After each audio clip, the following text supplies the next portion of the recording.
we weren't planning on reusing any of the cores.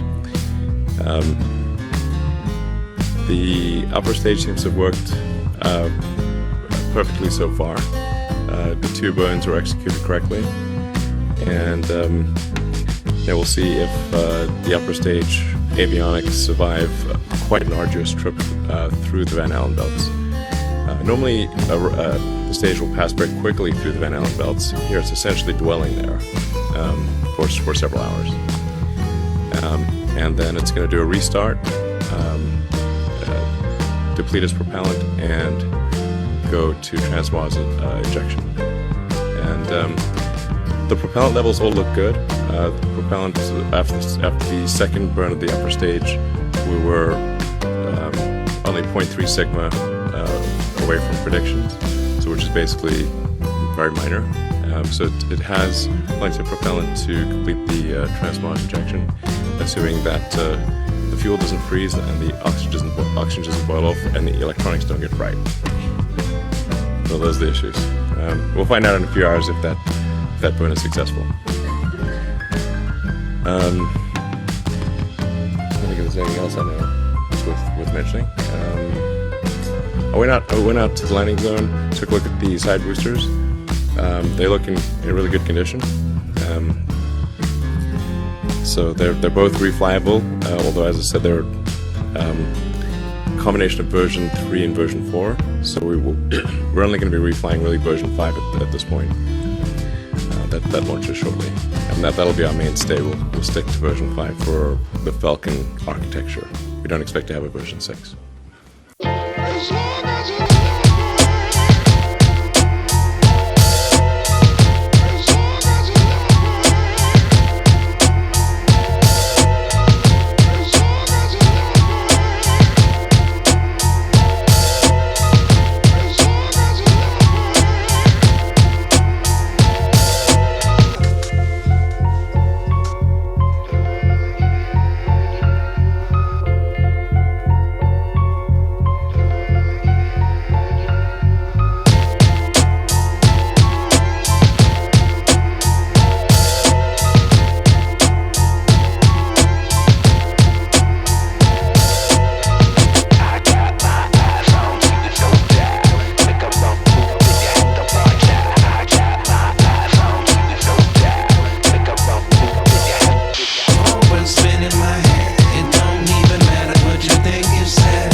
launching Elon Musk's car toward Mars was a backup plan. Here's what SpaceX actually wanted to do with Falcon Heavy's first flight.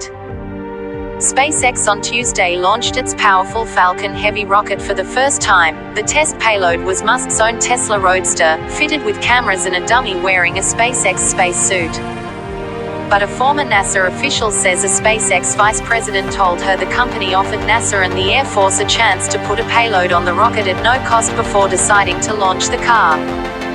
According to Lori Garver, a former NASA deputy administrator, the company offered the US government a chance to fly whatever payload it wanted, free of charge, before deciding on Musk's car. I was told by a SpaceX VP at the launch that they offered free launches to NASA, Air Force, etc.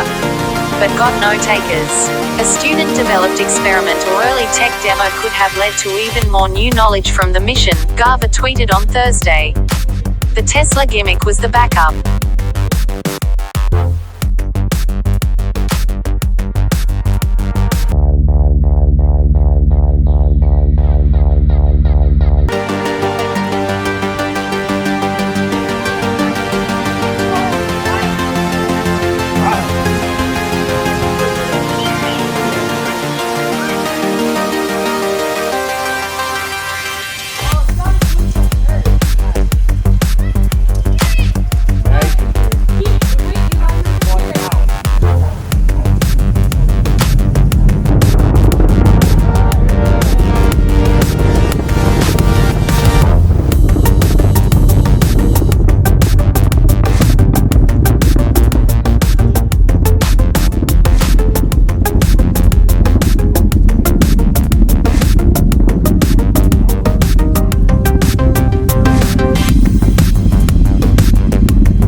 the International Space Station.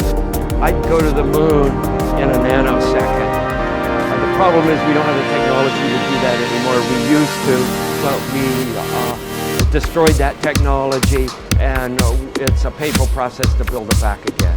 My name is Kelly Smith, and I work on navigation and guidance for Orion.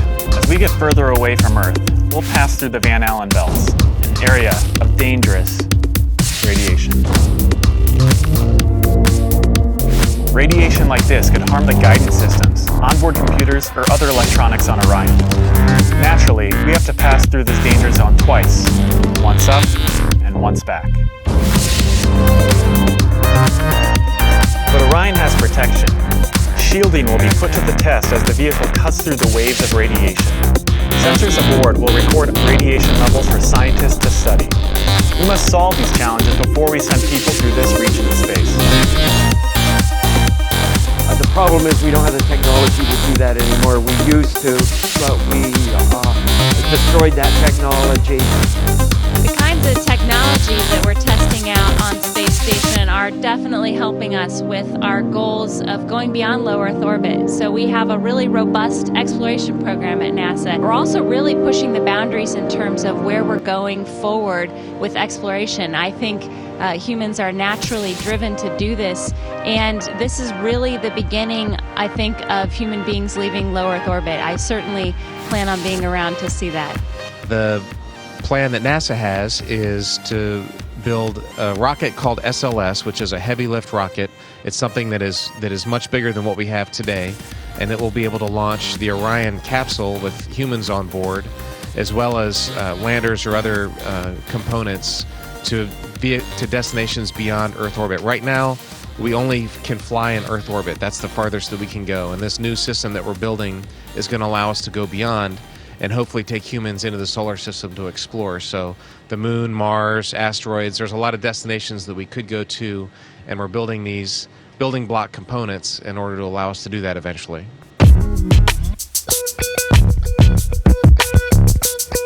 Once we travel beyond low Earth orbit, the crew will be exposed to larger amounts of radiation. So we have to design both the crew protection systems and our electronic systems to withstand this radiation. Early in the next decade, a set of crewed flights will test and prove the systems required for exploration beyond low Earth orbit. The problem is we don't have the technology to do that anymore. We used to, but we destroyed that technology, and it's a painful process to build it back again. We are headed 3,600 miles above Earth, 15 times higher from the planet than the International Space Station. As we get further away from Earth, we'll pass through the Van Allen belts, an area of dangerous radiation. Radiation like this can harm the guidance systems, onboard computers, or other electronics on Orion. Naturally, we have to pass through this danger zone twice, once up and once back. But Orion has protection. Shielding will be put to the test as the vehicle cuts through the waves of radiation. But Orion has protection. Shielding will be put to the test as the vehicle cuts through the waves of radiation. But Orion has protection. Shielding will be put to the test as the vehicle cuts through the waves of radiation. Sensors aboard will record radiation levels for scientists to study. We must solve these challenges before we send people through this region of space. We must solve these challenges before we send people through this region of space. We must solve these challenges before we send people through this region of space. For this flight, it's time to head home.